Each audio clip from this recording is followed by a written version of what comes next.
this off. This is polar. Give them little legs just like this. So this is what a phospholipid looks like. Not literally, but this is how we're going to draw it visually, so we can kind of get an idea. But this is going to be the makeup of a lipid bilayer. Alright, so these are phospholipids.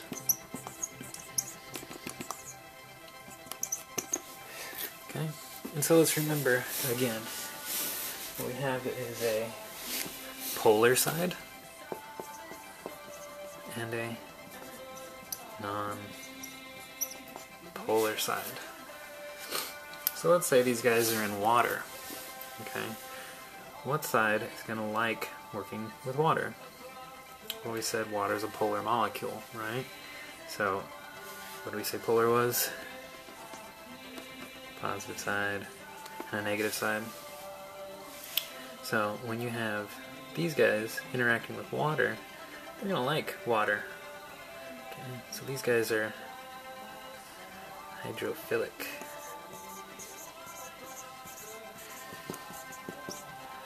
Philic meaning loving. And these guys are going to be hydrophobic. Like a phobia. They're going to hate water. So what happens when you put this in water? Well, it can make a circle. It'll make a little fat globule. Or this will happen. It will attract both sides. So what you have here is two hydrophilic sides and a hydrophobic inside. So H2O doesn't like it there. H2O out here loves it. When this happens, now this can make a big ring, right? It's going to go on the inside is going to be the inside of a cell, and the outside is the outside of a cell. And this is what cells are made of. This is the cell wall, the plasma membrane. So, the problem that we want to solve here is how does a cell get stuff on the outside of the cell to the inside of the cell? Well, it's going to do something called passive diffusion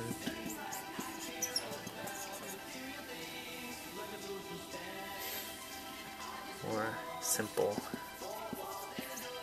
diffusion. Now there's a couple different ways that this can happen.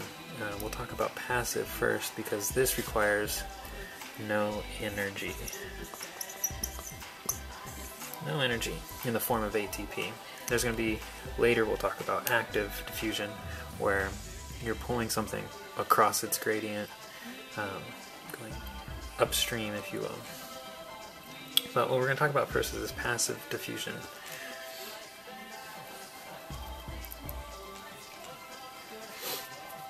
So, in order to get something from here to here, it needs to be small.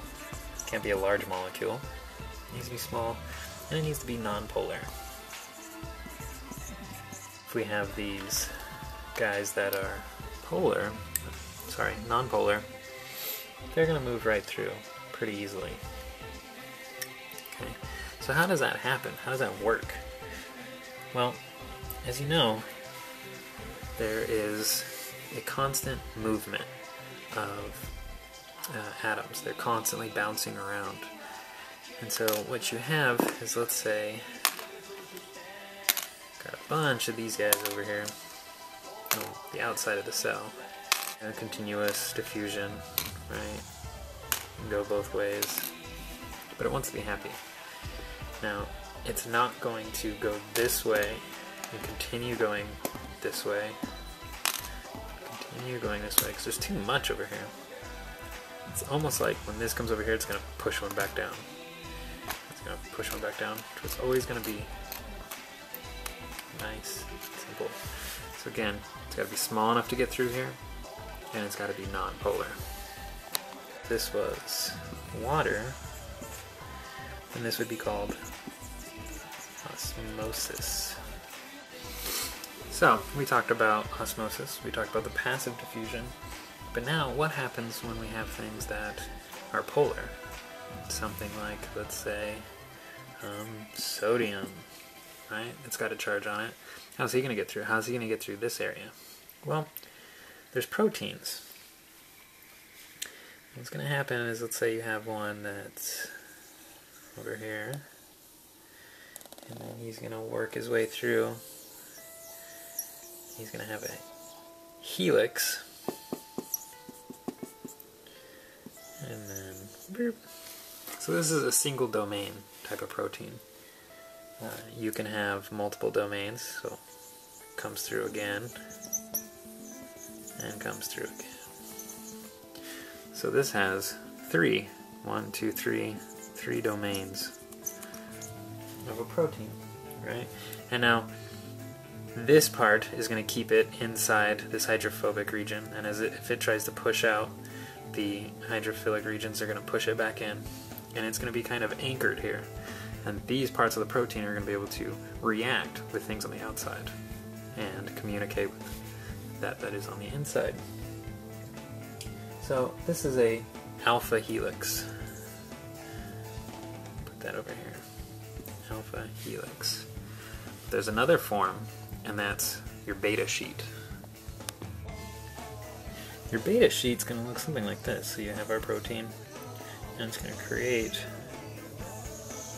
this flat, folded protein, and then burp, protein, and then burp.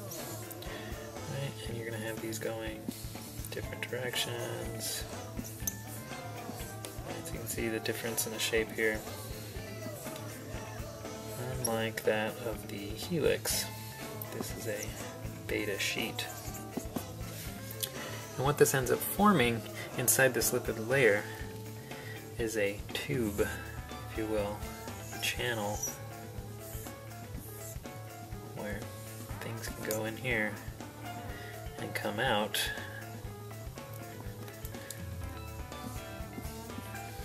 the other side.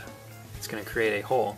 So instead of having this hydrophobic region inside here, things can go through here without being affected by the inside of this lipid bilayer.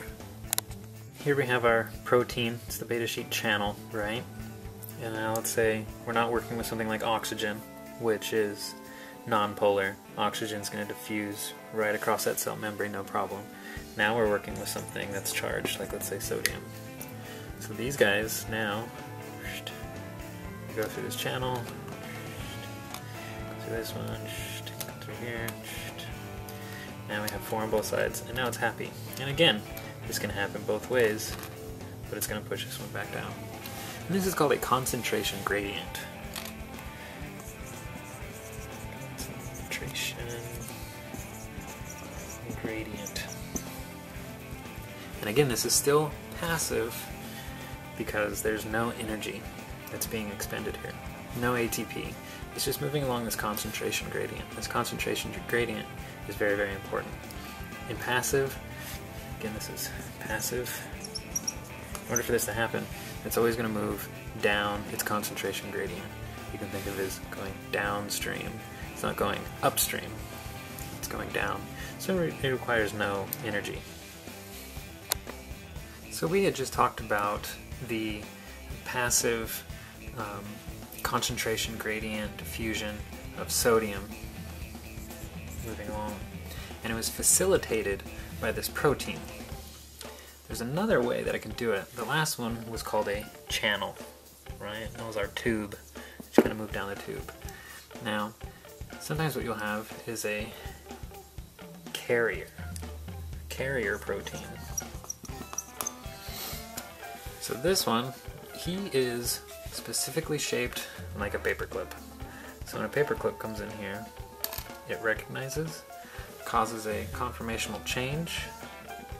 This carrier will then close, and it'll open up the other side. and it'll carry this paperclip inside. Now, it can happen the other way too, and again, this is still considered passive because it's still working with the concentration gradient. It's not using ATP. What we'll now talk about is how this happens with the use of ATP to push this guy against its concentration gradient to move these guys up here, which is good if you want to get rid of waste or you want to bring in extra sugar, something like that, into the cell where the cell needs more energy, but it's got more concentration on the inside than the outside, but it needs that sugar. How can we get that stuff across this lipid bilayer if it can't come through here naturally? What kind of protein do we need to do that? And how does that work? So let's say these paper clips are our sodium, and these magnets over here are potassium. So as you can see, there's a lot more sodium on the outside of the cell, and we want to get this sodium to go against its concentration gradient. How does it do that?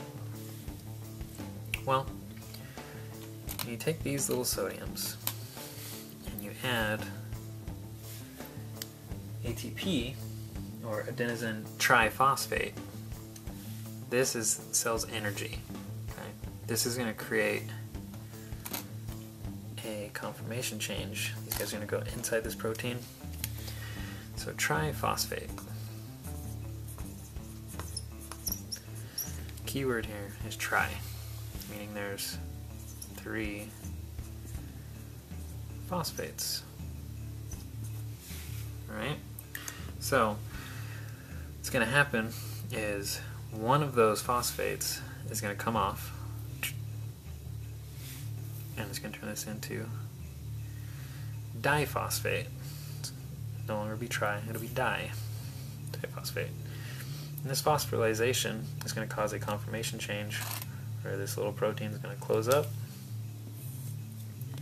open up on the other side, and it's going to shoot these guys into here, and it's going to pick up this potassium. And when this potassium comes in here, when this guy comes back into here, back to here, open the other side, potassium's going to come out into here, and now this guy's ready to pick up some more sodium. And that process is going to repeat. Phosphorylation, ADP, this closes, opens up, more potassium is going to come in, and the process is going to continue. This is active transport with ATP in a sodium potassium pump. This is co-transport. Okay, so what we have here, sodium, there's glucose on the outside, extracellular. See here, there's more sodium on the outside than there is on the inside. So in co-transport, you're going to use the sodium to bring in this glucose. But in order to get the sodium out, we have to do our pump. And instead of potassium this time, we're going to send in these guys. Here comes our ATP. Those guys go over here. Inorganic phosphate comes off. This turns into ADP.